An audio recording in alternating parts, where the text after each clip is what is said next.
네, 오늘 아침에 좀 비가 살짝 내렸습니다만 여전히 폭염과 또 이 코로나 확산세 때문에 우리의 몸과 마음이 많이 지친 상태입니다. 아, 그런 가운데서 오늘 8월의 첫날 첫 주일을 맞이했지만 그래도 우리가 하나님을 사모하는 마음으로 오늘도 각자 처소에 흩어져서 또 하나님을 예배하는 우리 모든 성도님들 가정마다 또 여러 자녀들 또 여러분의 삶에 우리 주님의 은총과 또 평화가 함께 하시기를 바랍니다. 이 시간 저희가 계속해서 사도행전을 통해서 교회의 이야기, 교회가 태어나고 자라가고 움직여가는 교회의 이야기를 함께 말씀을 통해서 나누고 있습니다. 엑츠 움직이는 교회 큰 주제 시리즈 말씀인데요.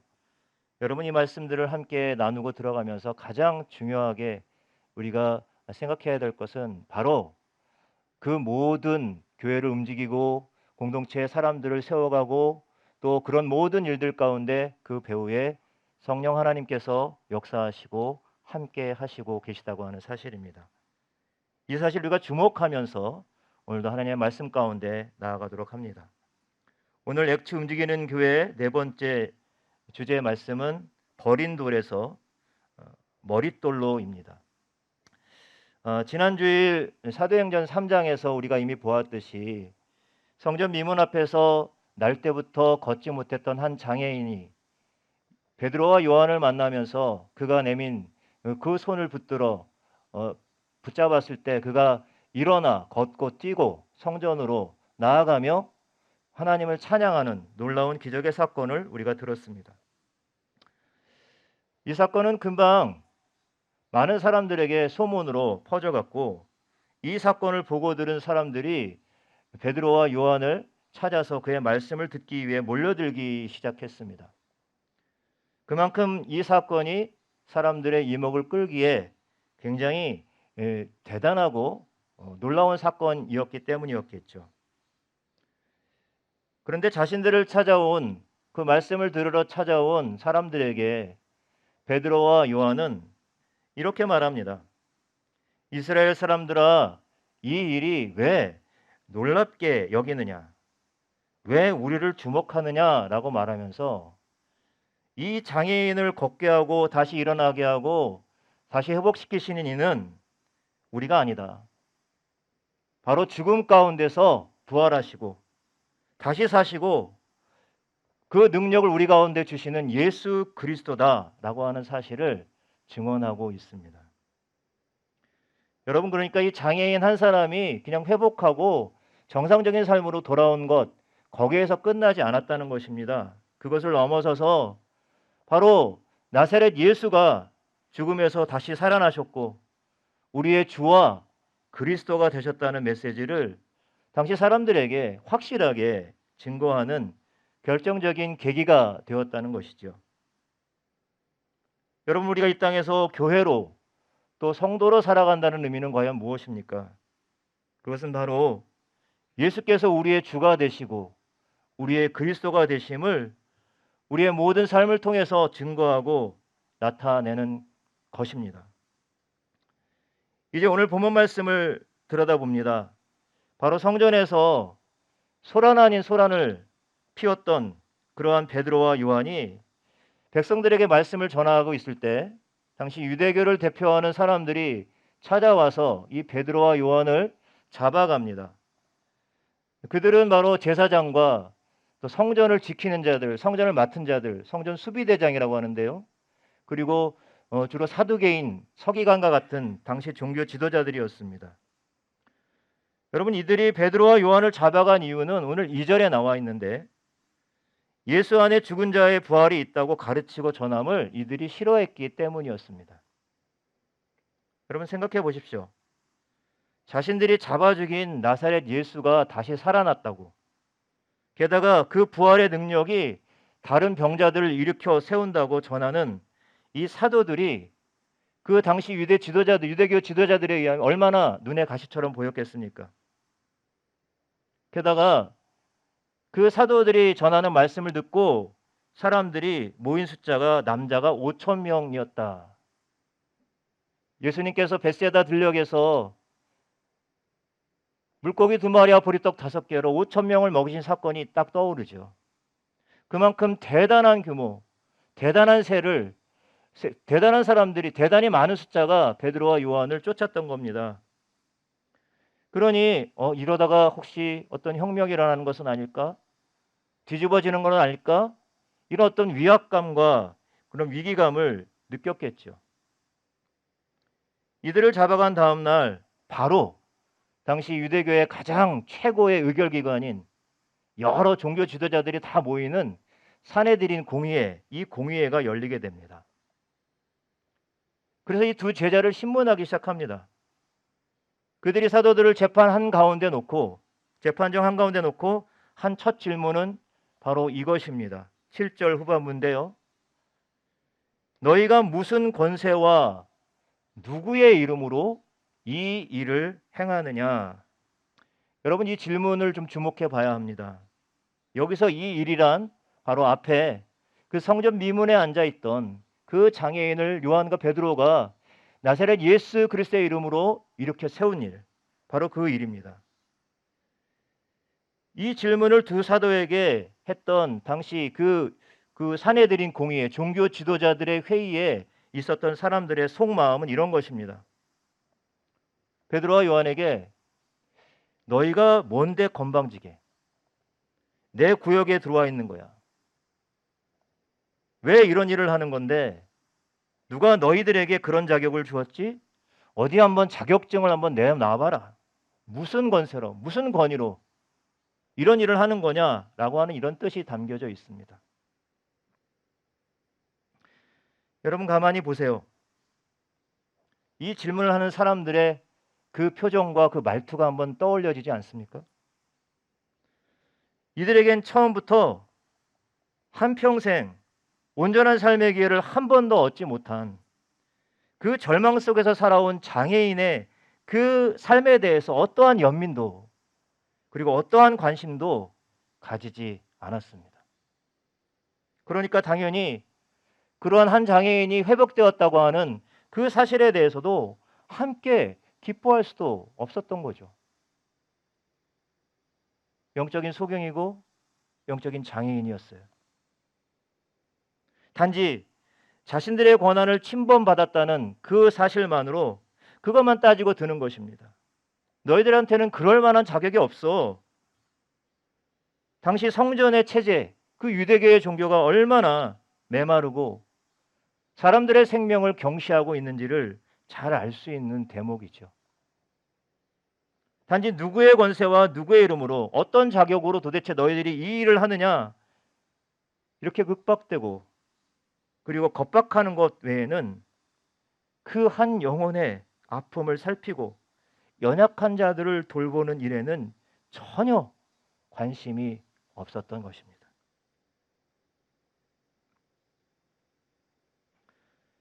이제 이들의 이런 거센 신문에 대해서 베드로가 변론할 차례가 되었습니다.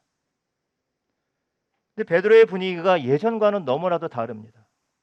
예전 같았으면 자신의 스승인 예수님조차 십자가에 못 박은 종교 지도자들의 그 기세 앞에 눌려서 뒤로 물러서거나 숨기에 바빴을 텐데 여러분 오늘 베드로는 조금도 두려움 없이 이렇게 답하고 있습니다. 9절입니다. 만일 병자에게 행한 착한 일에 대하여 이 사람이 어떻게 구원을 받았느냐고 오늘 우리에게 질문한다면 여러분 사실 여기서 베드로가 내가 한 착한 일이라고 하는 게 좀 어찌 보면 좀 쑥스러운 말일 수 있죠. 그러나 엄밀히 보면 이것은 베드로와 요한이 한 일이 아닙니다. 성령의 충만한 가운데 성령께서 힘을 주시고 능력을 주셔서 그 일을 한 것이죠. 그렇기 때문에 선한 일, 착한 일이 맞습니다. 평생을 절망 가운데서 살아가던 한 사람을 회복시킨 이 착한 일이 도대체 왜 당신들에게는 문제가 되는 것입니까? 라고 다시 되묻는 것입니다. 겉으로는 허울 좋은 종교 지도자네 그러면서 그런 옷을 입고 있었던 당시 그 사람들에게 그 사람들이 갖고 있는 그 위선을 고발하는 요즘 이런 말을 이렇게 표현을 사이다라 그러죠. 사이다 같은 답변을 지금 베드로가 하고 있는 것입니다. 주님과 함께 했던 공생의 기간에 분명히 베드로는 수제자였지만 늘 혈기를 부리고 늘 엉뚱한 소리를 하던 사람이었습니다. 그랬던 그가 어떻게 이렇게 지혜롭고 담대한 그러한 답변을 할 수 있었을까요? 그 이유에 대해서 오늘 본문은 짧게 이렇게 말하고 있습니다. 8절에 성령이 충만하여. 여러분, 이 한마디에 베드로의 그 담대함의 비결이 담겨져 있습니다. 성령께서 베드로에게 그 두려움을 쫓아낼 용기를 주시고 담대하게 말할 지혜를 허락해 주신 것이지요. 사도 바울도 디모데후서 1장 7절에서 이렇게 말하고 있습니다. 하나님께서 우리에게 주신 것은 두려워하는 마음이 아니요 오직 능력과 사랑과 절제하는 마음이라.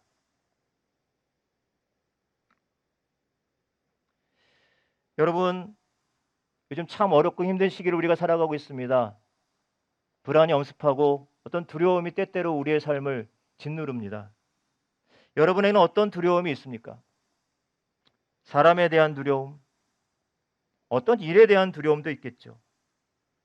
막연한 미래에 대한 두려움도 있을 것입니다. 요즘은 건강에 대한 두려움이 참 크죠.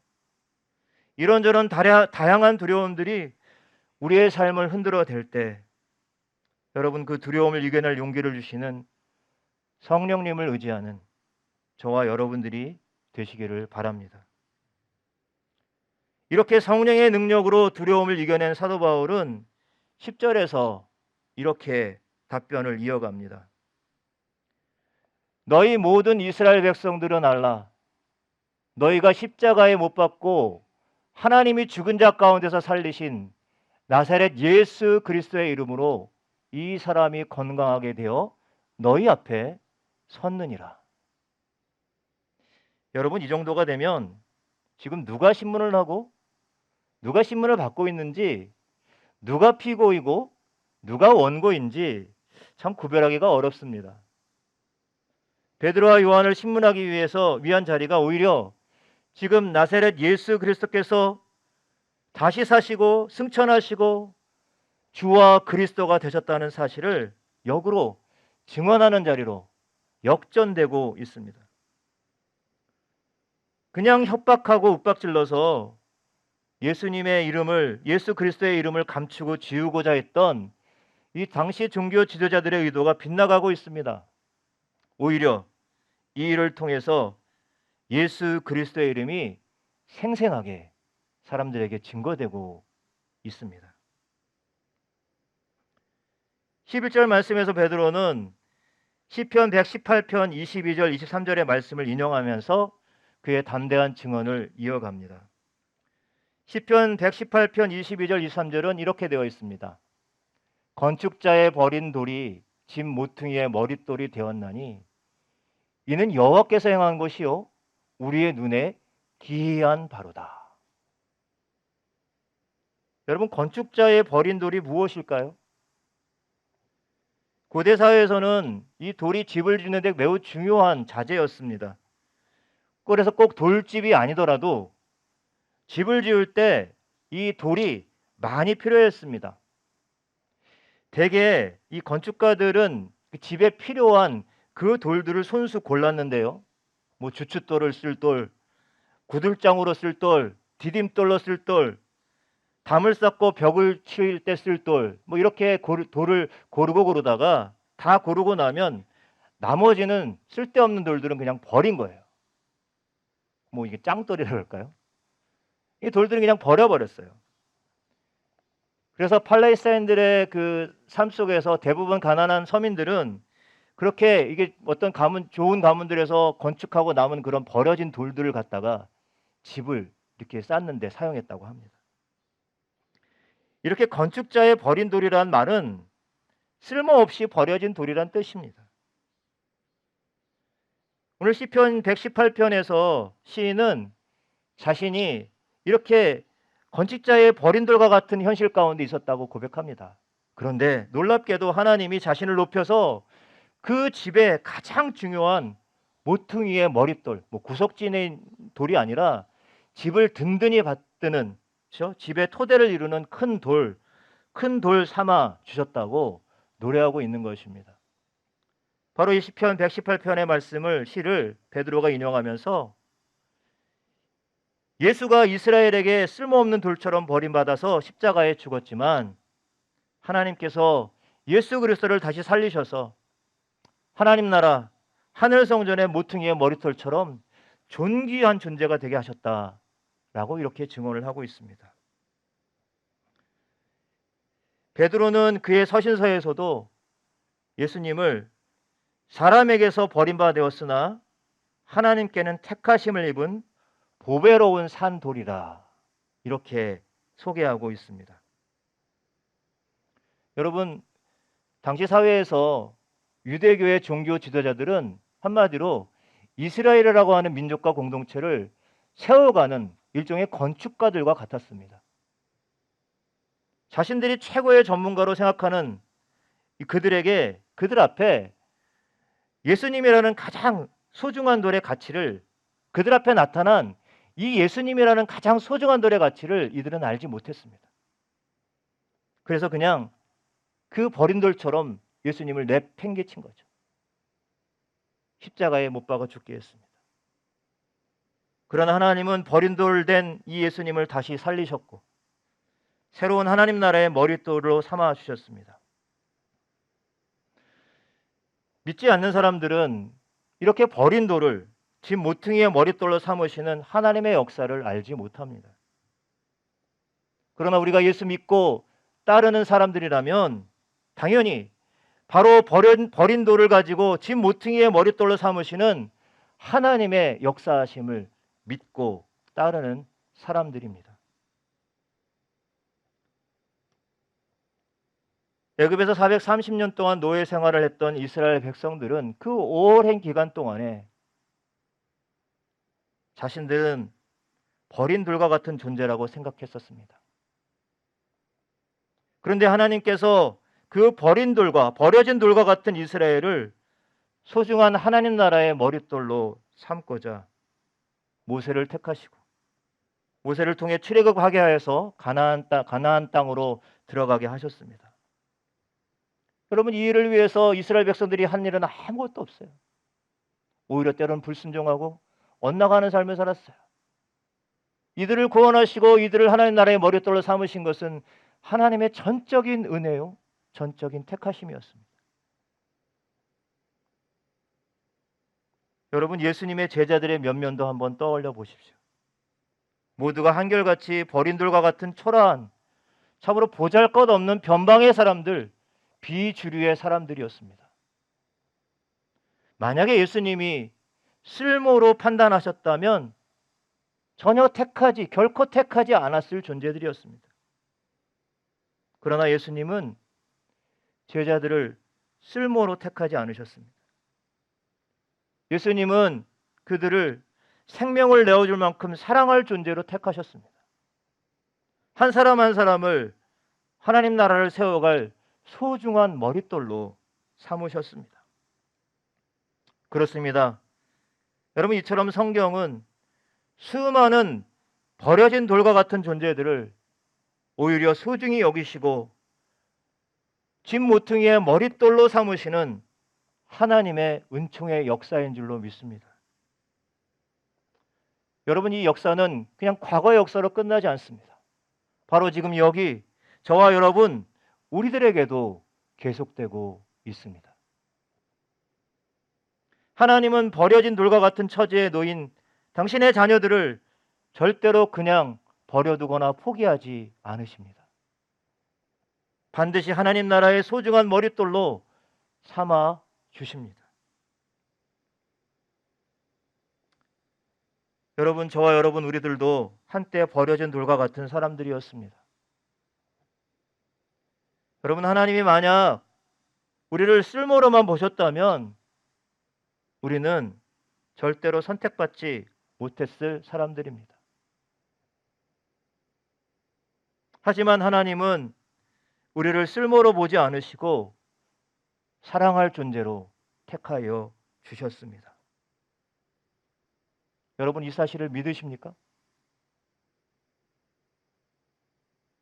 여러분, 이 사실을 정말 믿으신다면 우리 옆에 계신 분들께 이렇게 한번 인사하시면 좋겠어요. 쑥스럽지만 당신은 사랑받기에 태어난 사람입니다. 여러분, 자녀들에게도, 옆에 있는 아내와 남편에게도, 이 모니터로 예배하는 모든 분들 한번 이렇게 한번 해서 나누실까요? 당신은 사랑받기에 태어난 사람입니다.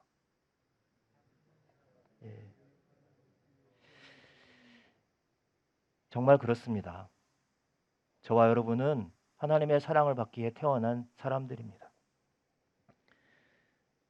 그러나 좀 저와 여러분이 이렇게 하나님의 은혜를 받아 누리는 사람들이고 그러한 공동체라면 우리는 이 세상 속에서, 이 땅 가운데서 버림받은 돌 같은 존재들을 다시 하나님의 시선과 하나님의 눈길로 바라볼 수 있어야겠습니다.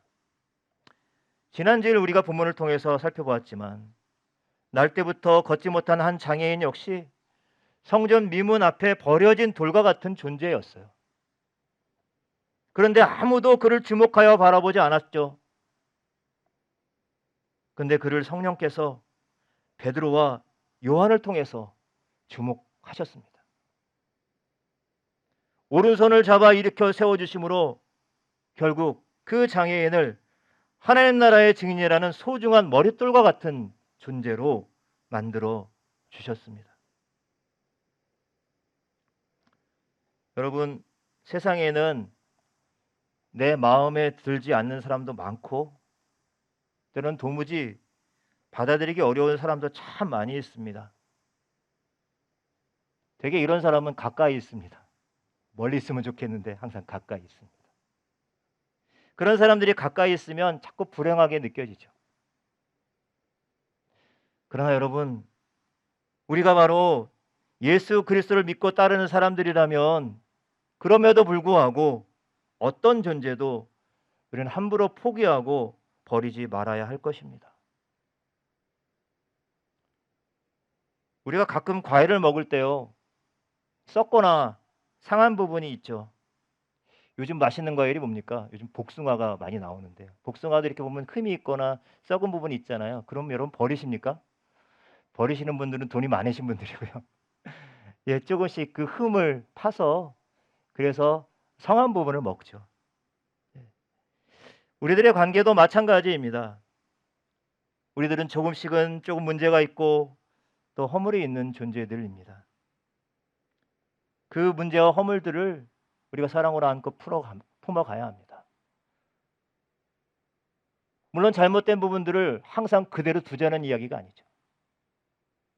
지혜로운 마음으로 함께 권면하고 경책하는 일들도 공동체 안에서 있어야 될 것입니다. 그러나 그럼에도 불구하고 우리가 함께 그러한 문제와 허물들을 품어갈 때 관계가 새로워지고 공동체는 풍성해지는 것이죠. 만약 우리가 이러한 사실을 인정하지 못할 때 어려움이 찾아옵니다. 대개 사랑하는 사람들의 관계가 깨지는 경우를 가만히 보면 모든 것이 처음부터 끝까지 다 맞지 않아서 깨지는 것이 아닙니다. 한두 가지 문제와 허물에 너무 시선과 마음을 뺏기다 보니까 이전에 참 좋고 선했던 것들, 아름다워 보였던 것들, 좋았던 것들이 제대로 보여지지가 않고요. 눈이 가리워지는 것이죠.